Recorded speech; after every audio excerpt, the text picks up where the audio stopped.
Hello and welcome to the Daily Politics. Ruth Davidson says the Conservatives are joyless, authoritarian, a bit dour. Will the party listen to her advice and cheer up? Ken Livingstone quits Labour after claims of anti-Semitism, but Jeremy Corbyn says he made a vital contribution to politics. The new Lord Mayor of Sheffield has been upending tradition and causing a bit of a stir. He'll be joining us live. When it is time to have a leadership election, it would be absolutely, I think, extraordinary if Jacob's name wasn't in the mix. And we'll be joined by this man, Brexiteer, and to some, a future Prime Minister, Jacob Rees-Mogg.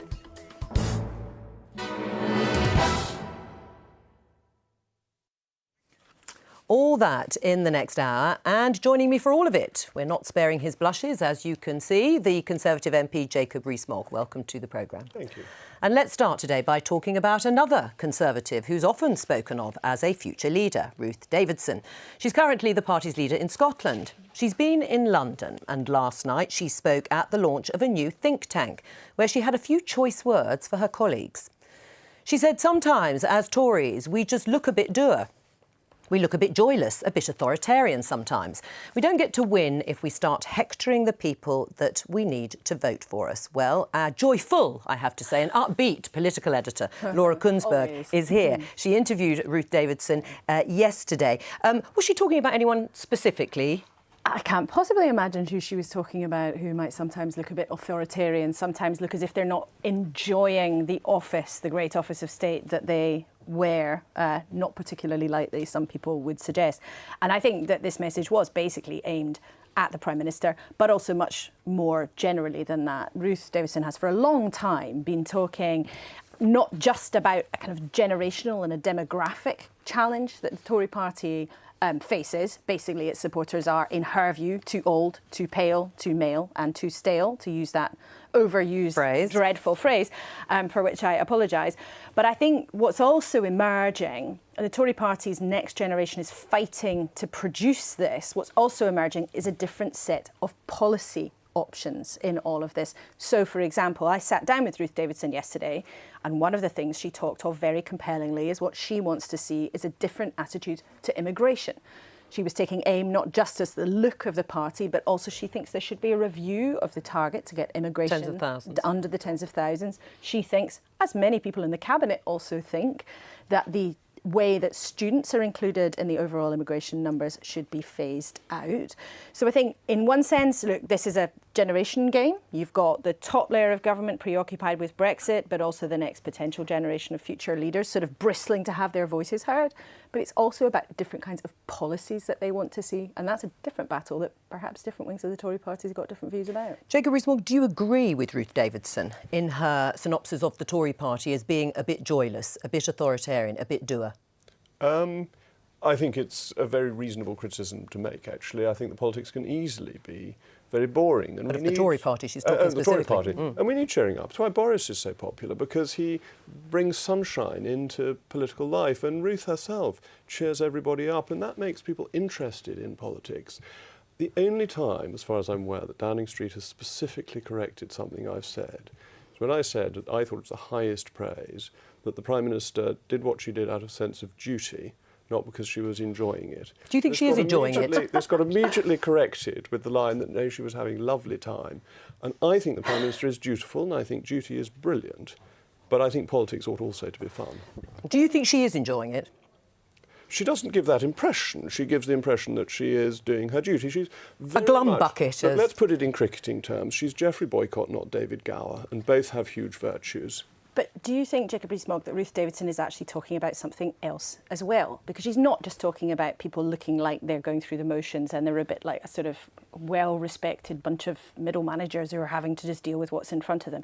Isn't she also talking about the Tory party being too posh, too southern, talking to itself and not being open enough, and, for example, being open enough on immigration? Well, I think to come to the immigration point and the authoritarian point, there have always been two strands within the Conservative Party. There's been the authoritarian side and there's been the more open side. As it happens, I've always been on the more open side. I think the issue with leaving Europe is about controlling immigration and deciding what is in our interest, not about pulling up the drawbridge. And our current immigration system does idiotic things. When a few weeks ago we wouldn't allow in 100 Indian doctors when the NHS is crying out for doctors, we seem to have an immigration system that is so focused on being authoritarian, so focused on the rules. And too focused on numbers? And too focused on a number that was plucked out of the air and is a net number rather than a gross number anyway. So the other side of the equation you have no control over. The government can't decide who leaves the country, can only decide who comes in. So I'm very sympathetic to what Ruth is saying about this, and I think it is important, and I think it's tonally important. And this ties in with Windrush and the hostile environment. I loathe the hostile environment because I think it's fundamentally against our ancient liberties. And our ancient liberties are that we don't have to show our papers to the state when we're lawfully going about our business. Let's talk about health, because you have been discussing the idea that perhaps the government is going to review what was called a top-down reorganisation that was carried out when David Cameron was Prime Minister. Yes. Is there a sense that that is going? There is, as part of a big promise the Prime Minister made in Easter, more resources and a new deal for the NHS.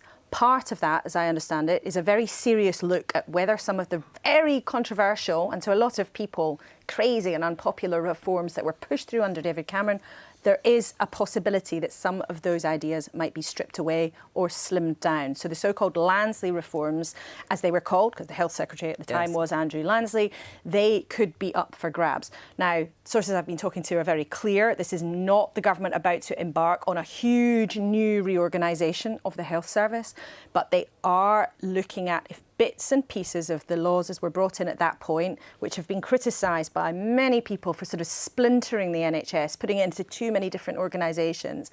If it makes sense to tidy that up, to scrap bits of the legislation, then the government may well indeed be up for that. There were hugely controversial changes at the time. There will be a question about whether it would be disruptive to have another go. But as if by magic, the Health Select Committee happens to be looking at exactly this issue, and they'll be reporting on that in a couple of weeks. And I get the sense if they make recommendations to change bits of the legislation, that the government would give that a fair wind. If the government is discussing and looking at the whole future in terms of health funding, would this be an ideal opportunity for you and some of your colleagues to start pressing for that extra money to go to the NHS that was promised during the EU referendum campaign? Yes, it would. I think that political promises are not subject to footnotes and caveats.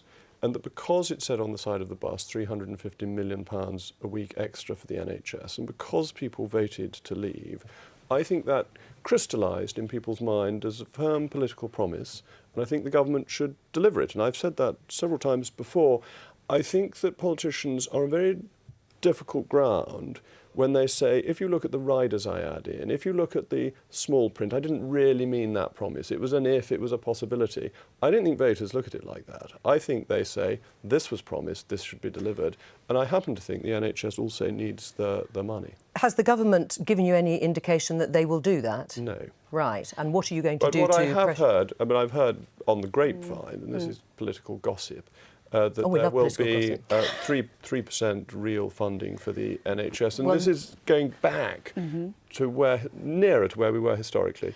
There is, of course, a big other fight, not just about the legislation, but between number 10, number 11 and the Department of Health about how much money they can actually come up with. From the Department of Health's view, they are hopeful of something around 3%, as I understand it. But then you talk to people in government who are more hawkish on this, who say, look, the money's got to come from somewhere. So do people want to pay more tax? The government doesn't want to ask people to pay more tax. Therefore, what are you going to do? Because if more money goes to the health service, as such a huge organisation, of course, the question has to be, where is it going to come from? Is it going to come from the MOD, or is it going to come from the Department for Education? And I have to also, I think, just come back on what Jacob Rees-Mogg said about the 350 million. A lot of people say that your campaign didn't provide caveats to the 350 million, so it's a bit rich for you to be demanding that number 10 fulfills the promise that your side of the campaign made, when that's not a promise that Theresa May made, and it's not a promise that the Remain campaign accepted. I think political promises are created by the election result rather than by who made them, and that created an expectation because we voted to leave that was part of voting to leave. And I don't think the Prime Minister can hide around small print saying, well, I was on the Remain side, so I definitely didn't mean that. But 3% is interesting because between 79 and 97, under tough Tory years, spending in real terms on the NHS increased by 3.4%. From 2010 it's been by 1%, with a much more rapidly growing population. So there has been, even from somebody like me who's fiscally dry, a real squeeze in real terms per capita NHS expenditure, and that can't go on indefinitely. Laura, thank you. Pleasure. Yesterday, former London Mayor Ken Livingstone announced he was resigning from the Labour Party. He'd been suspended since 2016 over allegations of anti-Semitism following comments he made about Hitler and Zionism. But he said he didn't accept he was in any way guilty of anti-Semitism, although he did say he was sorry his words had caused offence and upset. So will the episode come to define him? Here's a reminder of how he got here. You're the reason she's abolishing the GLC. As I was saying before I was so rudely interrupted 14 years ago. The 30th Olympiad in 2012 are awarded to the City of London. It's a good party. What does it mean? What do you think you're for? Are you a German war criminal? No, I'm Jewish. I wasn't a German war criminal. Right. There will be, therefore, no apology or expression of regret to the Daily Mail Group.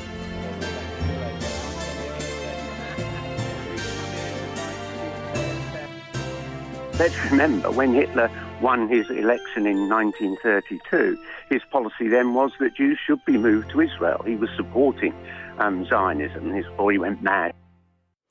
Ken Livingstone ending that film there with his controversial comments made about Hitler and Zionism. The Labour MP Rupa Hook joins us now. Rupa, do you think Ken was guilty of anti-Semitism? I think it was right that he's gone. His comments caused great offence and they were lingering like a cloud. And we want to show we are a party that has zero tolerance on anti-Semitism. The fact that he seemed willfully unapologetic, he seemed unrepentant and didn't appreciate the offence that he'd caused. I think it's completely right that we draw a line under this and that he's gone. Right, but do you believe he was anti-Semitic? I mean, that would be the reason that he felt under pressure to go.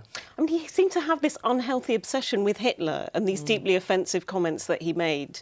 I mean, he says he's been an anti-racist all his life, but the effect of those remarks, he didn't seem to have any self-awareness of them, really. I think it's right that he's gone. I mean, the fact that he's gone and he's chosen to go himself after 2 years, do you think it's a bit of a get-out for the party that in the end they haven't actually given a verdict themselves on Ken Livingstone, despite the upset that you say he's caused? I would agree with you, Joe. That happened in April 2016. That's when David Cameron was Prime Minister. We were still in the EU. That's eons ago. You know, babies have been born. My own mother's died since then. It's an age ago. What took the Labour Party so long is deeply troubling as well. Now, you've known Ken for a long time. You've been involved in London politics. He may worry about being defined about what's happened in the last sort of couple of years. But how would you define him before that? I mean, I think that there's probably different eras of Ken, like there were different eras of Michael Jackson. So the Ken of the 80s that you showed was when the GLC, it was under the dark days of Thatcherism. Some of my early memories, that number of unemployed in London that used to be projected on County Hall, kind of opposite the House of Commons, really baiting the Conservative government. And it did seem he was a very good media performer. He had this cheeky, chappy way that people felt at ease with him. And every time the Thatcher government thwarted him further, they declared his fair's fair policy illegal. He seemed to rise up further. They did rate capping. And then in the end, ultimately, they abolished the metropolitan authorities. But he did have a, common touch or whatever. He was popular with voters. I had him come and speak for me at a dinner in Ealing before I was the MP. When was that? 2014. And it sold out in seconds. There was a waiting list, then a waiting list to the waiting list. So, I mean, he did have it, but I think he lost it. Right. What do you think of Ken Livingstone? And obviously, we've talked a little bit about what has happened latterly and the fact that he's gone now. But he was a thorn in the side of Margaret Thatcher. Do you think he was successful at any level politically? Well, I think in the 1980s he became one of the figures of the hard left, which helped Margaret Thatcher win elections, that people looked at Ken Livingstone and thought, well, this is how the hard left behaves. That is not what we want. He was instrumental in the splits within the Labour Party, in the way he got rid of the leader of the GLC in a coup the night after the election. It's part of the reason the Labour Party fractured in the early 80s, because he was the hard left, and the moderates in the Labour Party found him very hard to stomach. What? I mean, I do think that he was maybe ahead of his time in being this sort of media performer at the same time. I wouldn't put all the problems of the 80s down to the one person, but there were different eras of him. So then when he came back, it's not the first time he's not been in the Labour Party. Well, no, because he stood against the official Labour candidate, didn't he? And then it was re-endorsed in 2004, and Tony Blair said, I was wrong. I thought he couldn't work with business. I thought he'd be a disaster. I was wrong. So he's had many twists and turns. That's what I mean. There have been many Ken Livingstones, but I just think, it's time to get off the stage now and accept that. Anything you can admire about him?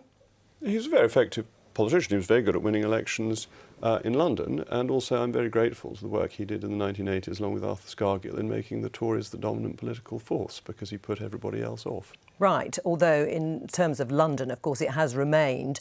Obviously, Boris was mayor for a time, a Labour city in many ways, hasn't it? So, I mean, the Tories have failed, really, to grapple with the capital in that way. Other than Boris. Boris is an exceptional political force of nature. Right. I mean, they say all political careers end in failure. Are you disappointed that that seems to be what's happened to Ken Livingstone? I mean, it's sad that someone who made a great contribution to London politics, things that, he was sort of greenish-tinged red, things like the congestion charging, the Oyster card, having a paperless ticket, those things were revolutionary at the time. Even the Boris bikes were actually under Ken's leadership originally. Were, yes. So lots of things we take for granted now were started. It's sad that, this sad demise of someone who could have been remembered as a great progressive, but he's blotted his copybook with this, bizarre obsession with Hitler. I broadly agree with that. I think he played an important role in late 20th century, early 21st century politics, and it's always sad to see an important political figure end his career in essentially disgrace, and that is sad,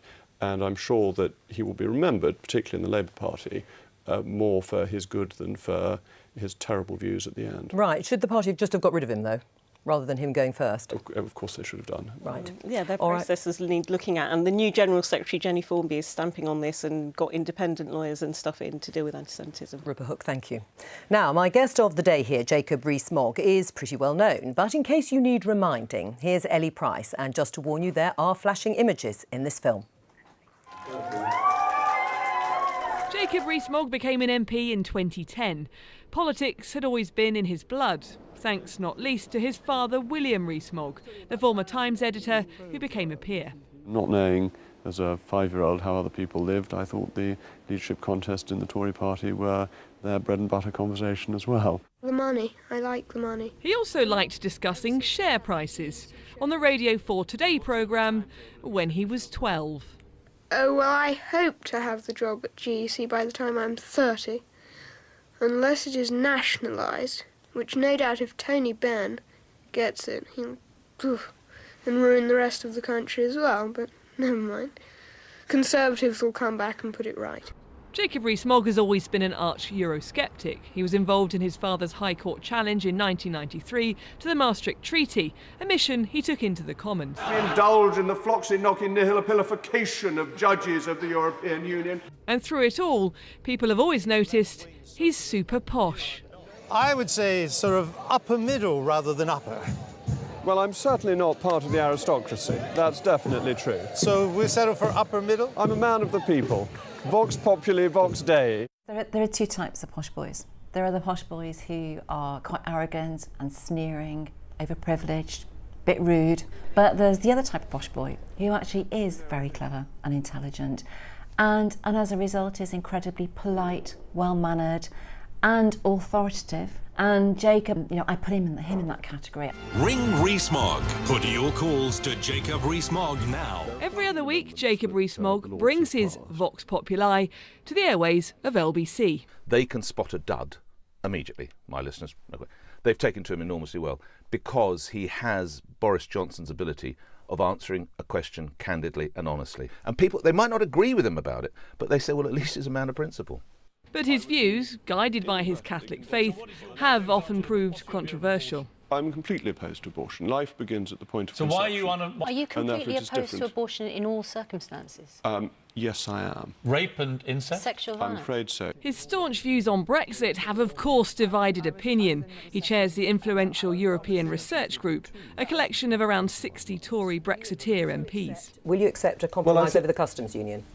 The customs union means we're effectively staying in the European Union. So no. So no, of course not. With such a high profile and even his own fan group, MOGG, there's been plenty of speculation about his double-breasted suitability as Tory leader. Could you imagine being in a party that was led by someone like Jacob Rees-Mogg? That might be a bit of a stretch. I'm not going to stay in a party which is being taken over by the likes of Jacob Rees-Mogg and Boris Johnson. They're not proper Conservatives. Jacob, who I've known for years, since he was 8. The trouble is, his views when he was 8, when he was a charming, eccentric kid, are much the same as they are when he was 48. When it is time to have a leadership election, it would be absolutely, I think, extraordinary if Jacob's name wasn't in the mix. But now is not the time to be talking about leadership competitions. That last point is something with which Mr Rees-Mogg agrees. At Tory conference last year, I asked him how long Theresa May should stay as leader. Forever and ever. Eternity. Even eternity is too short to extol her. Don't fancy it yourself? No, of course not. I want Mrs May to go on forever and ever. Jacob Rees-Mogg, we'll ask him about that too. When you hear yourself as a child in a film like that, what do you think? I had carefully avoided listening to it since it was broadcast on the Today programme a few weeks ago, and this was the first time I'd heard it. I wish it had remained safely locked in the BBC archive. Why? Well, one doesn't necessarily want to hear one's voice on a recording anyway, actually, but least of all from 1981. Did it make you cringe? Well, fortunately, we were chatting, so I didn't know too much. That's an excuse, that's true. In a nutshell, what is Moggism? What is Moggmania, Moggmentum, whatever you want to call it? Well, you tell me. You've kindly made this little programme. I don't think there is Moggism. I think what there is conservatism, and that I think people want to hear a conservative message based on conservative principles, and they want to hear people talk about the benefits of Brexit and how we get there. Right. I mean, but do you have a sort of persona? It seems that you have developed one, well-dressed, polite gentleman who might not look out of place in the 18th century. You wouldn't describe yourself as a modern politician, would you? No, I wouldn't. I believe in important principles that I think will be to the benefit of the country if implemented.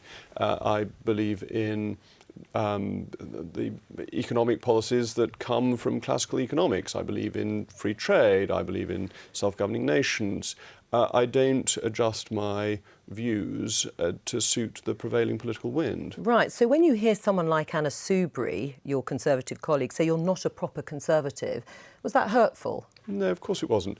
There's a very important debate going on within the Conservative Party about Europe, and Anna Soubry has her very clear and honestly held views. They are not my views, but it's important that the Conservative Party remains a broad church and includes within it people who have a variety of opinions, because there's no monopoly on being right, and you want to develop the best political ideas. It's why it's so good that these various think tanks have set up in different parts of the party to come up with the ideas that the Conservative Party needs to use when in government. But she wasn't talking about Europe there, was she, Anna Soubry? She was talking about being a one-nation, socially liberal, yes, and pro-European. And she said on all of those things, you're not a proper Tory. Justine Greening, another colleague and former cabinet minister, said she couldn't stay in a Tory party led by you. She didn't quite say that. She said it would be a stretch, but she needn't worry because I'm not going to be leading the Conservative Party. I'm a backbench MP, and therefore, in spite of the kind things Nadine Dorries said, I'm neither a runner nor a rider. But I think that the Conservative Party has always been a broad church. So we were discussing earlier the authoritarian and the more liberal wings of the Conservative Party. And those views are properly reflected within the makeup of the parliamentary party. I'm not sure saying whether or not people are proper Conservatives takes the debate very much further forward. Right, but it does raise this issue. You say there's no leadership vacancy at the moment, and that's true, and that you wouldn't be a runner or a rider even if there were to be. But you are the bookies' favourite to be the next Tory leader. You top the Conservative Home list of people that they would like to see as the next Tory leader. You've agreed that much of what you think personally may be out of step with modern Britain. You're against gay marriage, you're anti-abortion. And you can't divorce, can you, the personal from the political here? I think that all politicians are a complete package as to who they are, and I think that electorates have a right to know as much about the people who stand for election as possible, so that they can form a full view. Right, and so just to be clear, since I said you said you wouldn't be a runner or a rider in a contest, are you ruling yourself out completely if ever there were to be a leadership contest? I'm just looking at the form book that the Conservative Party in office, back to Stanley Baldwin, has always voted for one of the great officers of state, or a holder of the great offices. It's always been a Foreign Secretary, a former Home Secretary, or a former Chancellor. And that is the way it will be next time, that backbench MPs do not, when a party is in government, become the leader of the party. Right, but if pressure were to grow, if they wanted a Brexit-supporting candidate, and you are as popular as it seems amongst certain wings of the party, would you be able to resist running? There are many people who are very popular within the Conservative Party, and there are many people who support Brexit. There's the great Boris Johnson, there's Michael Gove, both of whom ran last time round. So I do not have a monopoly on this, and I'm a very junior figure within the Conservative Party, so I think one must be sensible about this. Right. I mean, let's just sort of put that just to one side for the moment and look at Ruth Davidson, whom we talked about at the beginning of the programme. She's also talked about as a future leader of the Conservative Party, and she said that the party needs to be a little more joyful, appealing to the young. She's also somebody who is gay, engaged to be married, and pregnant. Do you have a problem with any of that? None of that at all. It's up to her how to lead her life, and I think it's wonderful that she's expecting a baby. That's a huge joy. I mean, as a father of 6, I think it's very exciting when people are bringing a new life into the world. And Ruth Davidson was on the radio, or the radio reported her saying that for the first 12 weeks, when she had to keep it secret, she found this incredibly difficult.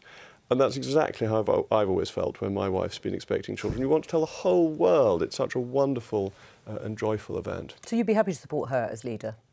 There isn't a vacancy, so we've got to wait and see. If she were, she's the sort of person that would embody all the things that you... She is a formidably capable person and has great political skills and a wide electoral appeal. Right. I'm not going to put the finger of doom on any particular candidate at this stage. It's far too dangerous a business, that. But you wouldn't support her marriage to the woman that she wants to marry? This is an issue of sacramentality. The sacrament of marriage is one that is defined by the Church, not by the state, and the sacrament of marriage is available to a man and a woman. This is the teaching of the Catholic Church, which I accept. Right, but can you see that is a problem for many people?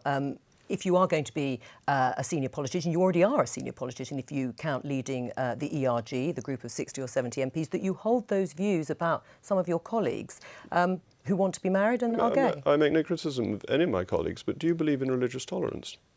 I do. So why do you pick on this view of the Catholic Church? I'm just asking you. Well, I'm now asking you. Why do you pick on the views of the Catholic Church and say that you can't hold these in modern politics? I'm not saying you can. Exactly I'm saying that there are people who might have a problem with it. You're saying that tolerance only goes so far and that you should not be tolerant of the teaching of the Catholic Church. So isn't this stretching into religious bigotry? Except, is it a barrier, do you think, to holding high office? That's a different question, but that's not the one you just asked. All right, well, that is really what I meant to say. It's really important to get to the heart of this, because this country believes in religious tolerance. We are a very tolerant nation. And the act of tolerance is to tolerate things you don't agree with, not just ones you do agree with. And the problem with liberal tolerance is it's got to the point of only tolerating what it likes, and therefore attacking... Don't assume what I think, or that I'm attacking. I'm raising an issue that your colleagues have also raised. I'm just reading into your question. And the Catholic Church of great antiquity has taught these things, and it is absolutely legitimate for Catholics in public life, in private life, to believe and accept the teaching of the Catholic Church, as it is for Muslims to believe the teachings of Islam. Of course. And likewise for Anglicans, but also if for you agnostics and if you wanted to hold office, high office, or if somebody who held those views wanted to hold high office, would they be a barrier? It would be a matter for the voters to decide. But what's so important is that I should be honest with voters about my views and make no bones about the fact that I'm a practicing Catholic and I believe in the teaching of the Catholic Church. Should they be a barrier then, or should they not? I mean, if they were, I know we've just discussed it, that. But there are people within your party, and I've talked about Anna Soubry and Justine Greening, who find those views difficult if someone was going to hold high office. They're absolutely entitled to disagree with my views and the views of the Catholic Church. But where I would quibble is that if we are a tolerant nation, you have to be tolerant of the views that you don't like as well as the ones that you do. And that is fine, and that is true. But you still haven't answered the question. Would they be a barrier to somebody holding high office in the Conservative Party? It is up to the British voters to decide this. The British voter in the ballot box is entitled to vote for whomsoever he or she chooses. And I make clear to people in North East Somerset when they come to vote for me what my views are on any issues they ask me about. Would you like to change the law on these issues? The law is not going to be changed. But that's not my question. No, would you like to change the law? But it's quite an important prelude to the discussion, because the issue is actually about what society thinks. I think it is a deep, deep sadness that there are 190,000 abortions in this country in a year in 2016. I think it is one of the great tragedies of the modern world, and I think it would be a wonderful thing if society came to a different view on abortion. I do not see that happening, and I don't think changing the law when society overwhelmingly thinks something different is going to achieve. And what about gay marriage? I mean, these are things. Would you like to see the law changed, Jacob Rees-Mogg, on those issues? The law on gay marriage is now the settled will of Parliament and is not going to change. Right, but you would like to see it if you were given that. But it's trying to get behind. People will want to know what you would do, what you might do. Okay.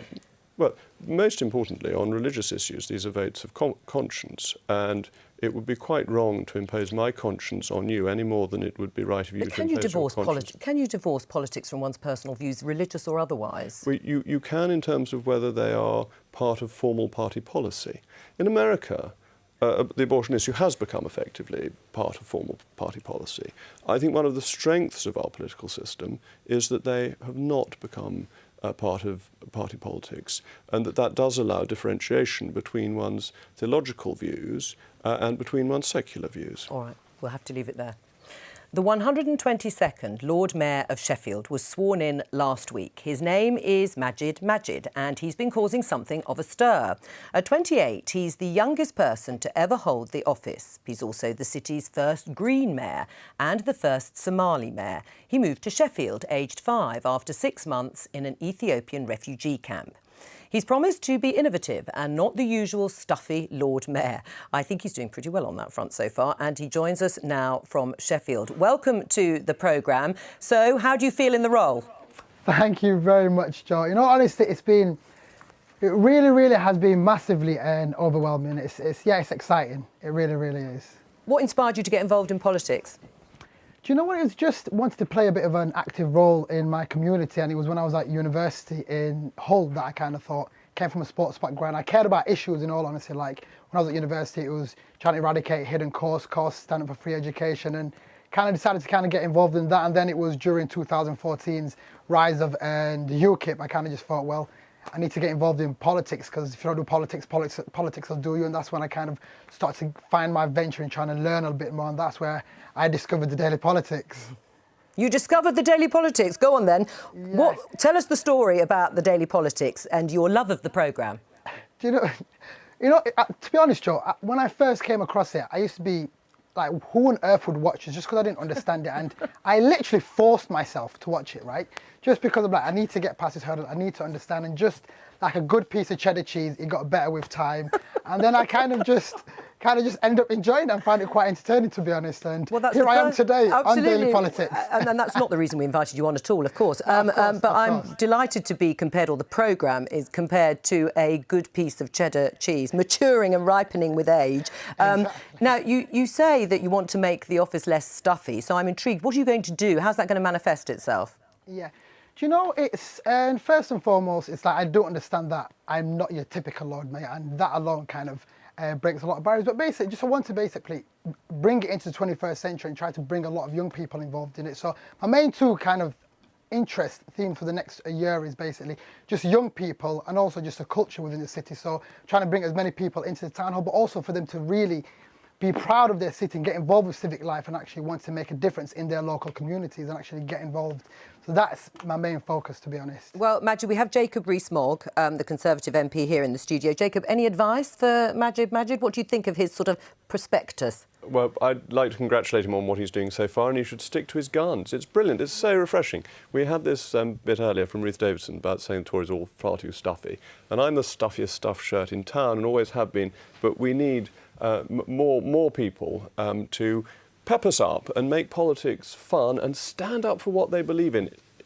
It may not be my view politically, but we need politicians who believe in things and are willing to do that. Majid? Do you know what it is, Joe? It's honestly, it's like I said, the messages from around the world, everything has been really, really heartwarming, but it's like, it's easy to kind of feel in this kind of happy glow and stuff like that, but I can't help but think about, like, we've got so many refugees that we kind of just deny access into the country. There's so many asylum seekers that constantly get deported. And it's this government's policies that make my stories and stories like mine actually very, very unlikely. And it's a bit of a shame and we really need to tackle it.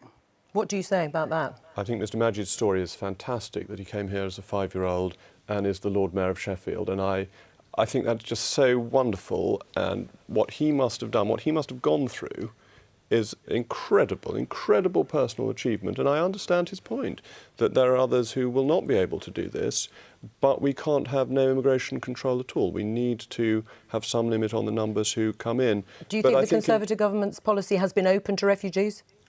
I happen to think one of the reasons we should take control of our borders with Europe is that we can be more generous to genuine refugees because we don't have the very large numbers coming from the EU.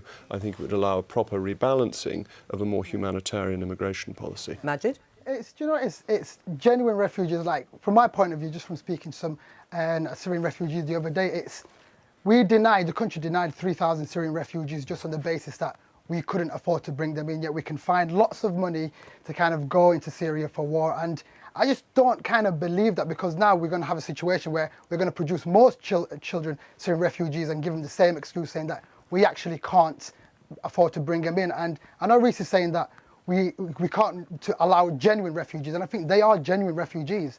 I don't see what's not genuine about their case. All right, you'll have to carry on that conversation off air on another occasion. But Majid, keep watching the Daily Politics. Thank you. Bye. Cheddar cheese, so you're from Somerset. I'm delighted. Oh, well done for getting the constituency in the programme. This Friday, people in the Republic of Ireland will vote on whether they want to change the country's strict abortion laws. At present, terminations are allowed, but only when the life of the mother is at risk. Well, we can now speak to our correspondent in Dublin, Shane Harrison. Shane, how's it looking at the moment? Well, Joe, the polls suggest that the yes side, those who want to get rid of the 8th Amendment of the Constitution that gives equal rights to life to the mother and to the unborn, that they're in and around 50%. The polls also suggest that those who want to save the 8th Amendment are around a third of the electorate, with 50% undecided. Most people believe most of those undecided are probably soft no's, so both sides expect a really close result, and each side is urging its supporters to get out and vote on Friday. Right. I mean, this is obviously a landmark vote in Irish history. What would a win for the Yes campaign mean for the country going forward?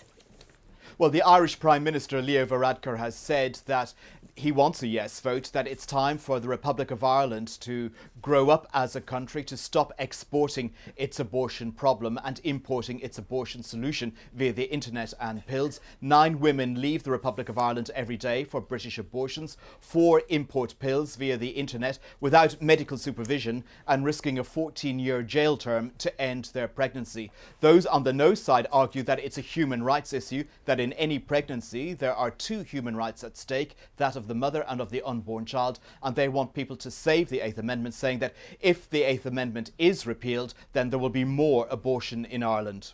Thank you very much. Well, we're joined here in the studio by the Liberal Democrat Deputy Leader Jo Swinson. Welcome to the Daily Politics. Now, you've previously called Jacob Rees-Mogg's views on abortion, we were talking about it a little bit earlier, in terms of anyone holding high office. You've called them extreme. Do you stand by that?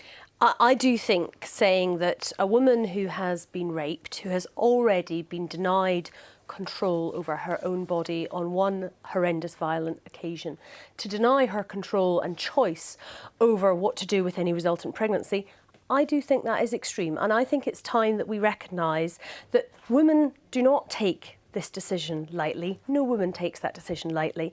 And women are the best placed to be able to make that decision, and we should trust women to do so. Jacob? Well, I think the issue is that there are two lives, and you have to decide at what point life begins. If you begin life begins at conception, then it is very hard to find any point at which it is right to take that life. And that's the issue they're discussing in Ireland at the moment. And I think the argument that the woman has an absolute right to choose ignores the fact that there is this second life. I think the best person to make that decision is the woman. And as I say, no woman takes that decision lightly. Women who have made the decision to have an abortion, they do so weighing up all of those factors. But I think to force somebody to go through a pregnancy, I mean, I'm pregnant at the moment, and I found with my first child the experience of carrying and giving birth to a baby the most intense physically and emotionally experience I've ever had in my life, and it is amazing and exhausting in equal measure. But I would not force anyone to go through that against their will. I just don't see how in the 21st century we can think that that is an acceptable position when actually women in that scenario agonise over these decisions, trying to make sure they get it right, and they are best placed to choose. I think the numbers are so terrifying. In 2016, 190,000 abortions were carried out in the United Kingdom. Now, most of these were not the hard cases, the issues of rape or of incest. They were effectively abortion on demand in very large numbers. And I think this is a great sadness, that it ignores the second life that has been created. And I think that second life ought to be taken into consideration, and the disabled life. That once a child is born, a disabled child is equally valued as an able-bodied child. Before birth, disabled children are routinely aborted. 90%, I believe, of Down syndrome babies are now aborted. So we don't value disabled life in the womb in the same way as disabled life once it's born. And I think that is just deeply sad. Well, I'm sure, as with all of us would agree, it would be preferable to reduce the number of abortions, but I believe the best way to do that is through reducing the number of unwanted pregnancies. That's through better sex and relationships education, something which your government has not made a priority within schools, through better access to contraception, better access to advice. And there are those cases, which my understanding is, Jacob, your position is that even in those cases of rape and incest, you would still deny abortion. And, you know, we have horrendous statistics in this country. You know, more than 80,000 women in England and Wales experienced rape last year. So we have an epidemic of violence against women. And I have to say, you know, I do hear a lot of arguments about abortion, and often from people who are much less vocal about that epidemic of violence against women, which we absolutely need to be tackling, and so far is largely unchecked. You're completely right on that violence against women is a most serious crime and ought to be tackled by the government and by the police in every possible way. Of course it should, and the two I don't think are mutually exclusive. But I would slightly question whether my view is that extreme, because it's clearly a view that has at least a third, according to your report, support in Ireland. It's a view that's much more commonly held than sometimes is given credit for. And opinion polling in this country is not as routinely pro-abortion on demand as you might think. But pro-abortion on demand is different, as you yourself said, to wanting to have an abortion because you've been a victim of rape. Do you think there should be a distinction there, and that you could support and should support that distinction? Well, I wouldn't support that distinction, because I believe that life begins at the point of conception, and that the right of the life is very, very important.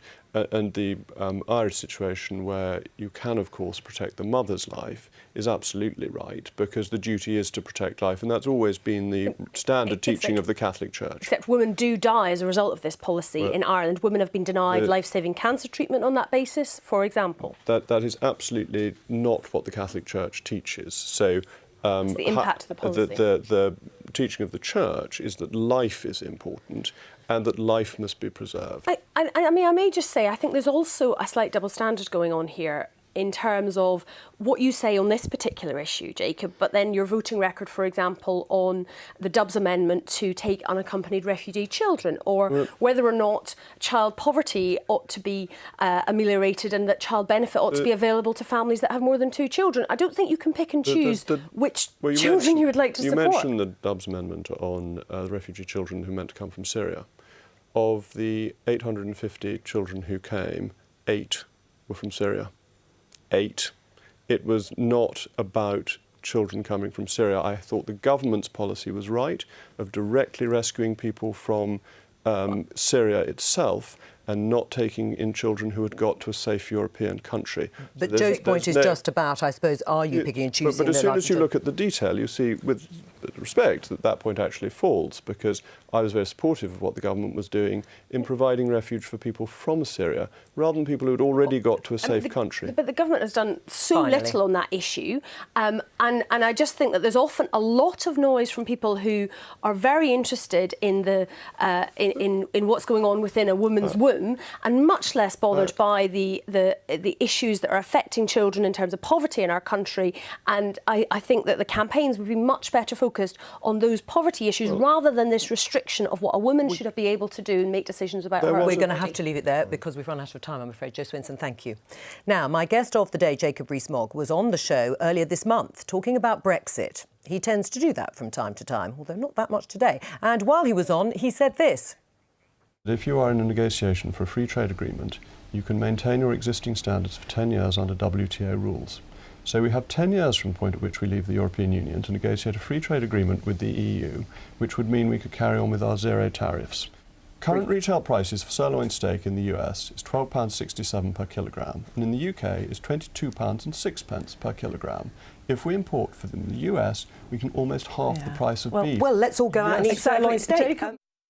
Well, after that programme, a number of people who have been on the Remain side of the argument took issue with some of the claims Jacob was making there. One of them was Laurent Bartels. He's a Cambridge academic specialising in international trade, and he joins us now. Laurent, what was your problem with the claims Jacob made? Well, thanks. But first of all, I'd like to say I'm not on the Remain side. I'm here as an academic, as someone who's worked in this area for about 20 years. So I don't take a political point of view. Fine. But what was wrong with the claims that Jacob made? Well, it's good that I'm here because I'll be able to hear from Jacob a little bit more about exactly what he's getting at. The main point is that the 10-year period is irrelevant to our current situation. Now, the 10-year period regarding implementation of a free trade agreement with the EU. It's simply not relevant. There is a provision in the WTO rules, which talks about a 10-year interim implementation period, but that's for countries that are joining new FTAs, not from countries which start from a position of free trade under an agreement. Right. Do you understand the complexities? I mean, many people don't. Do you understand the complexities completely of international trade post-Brexit? This comes down to Article 24 of the General Agreement on Tariffs and Trades, and if you read through that, it makes provisions for you to have separate agreements with countries with which you have a contiguous border, so that covers the Irish issue, and it makes provisions for time limited, but doesn't specify the time, continuations of agreements or of agreements being in place whilst free trade discussions are underway. It doesn't say that this has to be a new trade agreement. Well, I mean, we're in a new situation, so those provisions don't really apply to us. I mean, as far as contiguous border agreements go, there isn't really provision for that. That's if you look Article 24. I've got it, actually. I thought this might come up. We can go through the article, but it's... You'll see there that there's a reference to an exception to the most favoured nation obligation for the free territory of Trieste, and that's the sort of situation we're talking about. No, Article 24 doesn't limit it. Article 24 says just that contiguous nations can have separate arrangements, and that it says nothing in this article is meant to stop nations with contiguous borders. I don't really understand which bit of Article 24 says that. Are you talking about the bit which... Just read Article 24. Well, I've been reading Article 24 for 20 years. I don't recognise the provision that you're referring to. It's wonderful to have an academic in front of us. We had one in front of the Brexit Committee last week who said that Britain would fall from 2nd to 20th in the international rankings, and when questioned on it, said he just plucked the figure out of the air. Right. So well, I'm a lawyer and I refer to words. It's quite useful to look through the article, and Mr. Rees-Mogg, I just don't recognise that provision that you're referring to. Well, perhaps we should get the article out. Have you got it there? Can you read it? So which bit is it? I put myself we don't want it to onto get sort of too technical, but if onto Laurent, who has studied international trade agreements, doesn't recognise the paragraph that you referred to, which would allow for a 10-year period... We need to go through the text. Right. Well, while you're looking through that text, is there anything in there that would give provision to have this frictionless border with Northern Ireland while we set up a new customs arrangement? Well, everything can be done by agreement and nothing can be done without agreement. Now, that agreement has to be with the EU. The agreement doesn't have to provide for free trade as of today. You do get 10 years if you want to stage your way from a position of non-free trade to a position of free trade.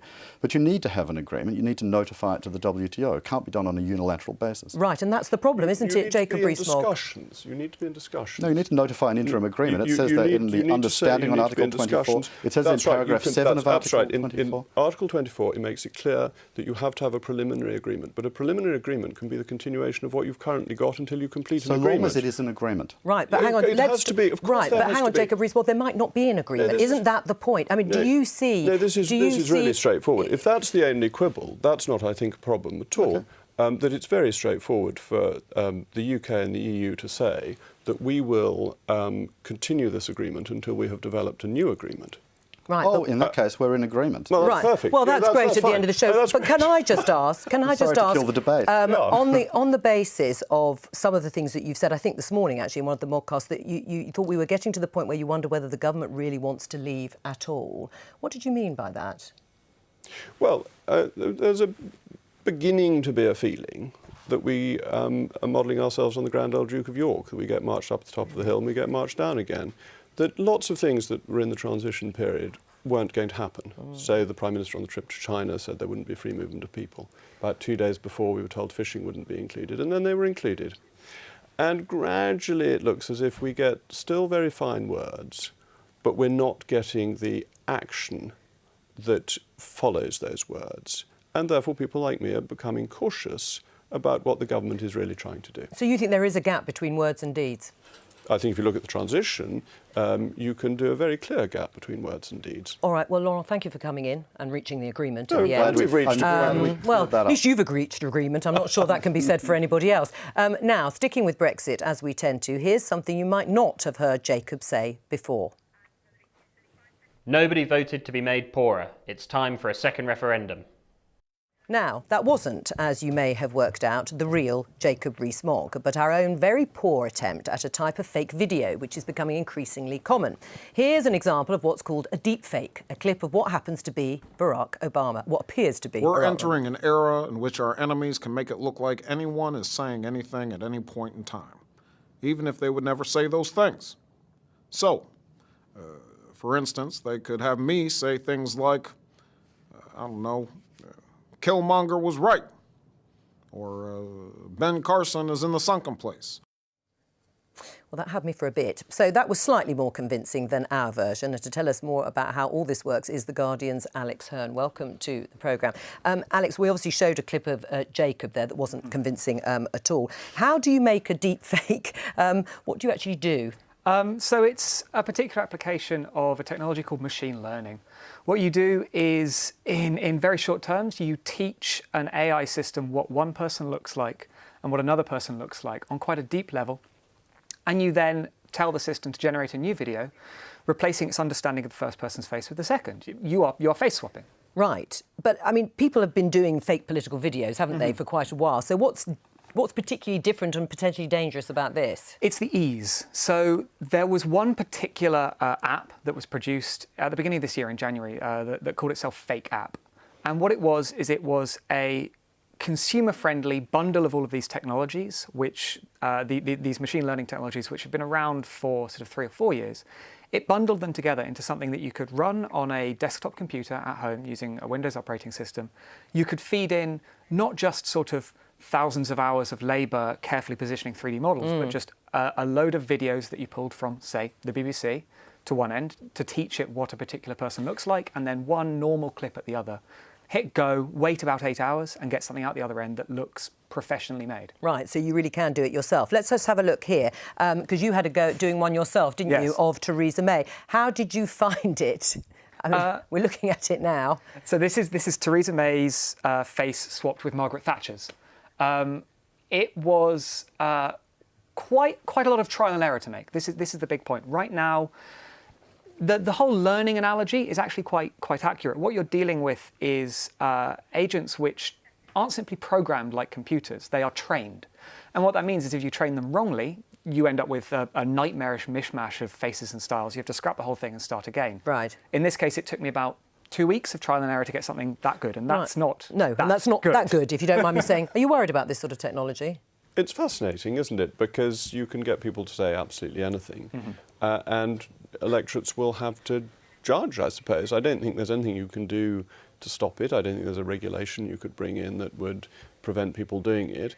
And it will get easier and easier, and you'll just have to think, is that something that somebody could have said? It's going to make it very hard for political journalists. The problem is... Oh, no one ever thinks of the political journalists. Who are you going to try next? Oh, God, I don't know. Don't worry, you don't have to answer the question. Thank you for coming in today. Thank you for being my guest of the day, Jacob Rees-Mogg. That's all we've got time for today. Andrew will be here for live coverage of Prime Minister's questions tomorrow.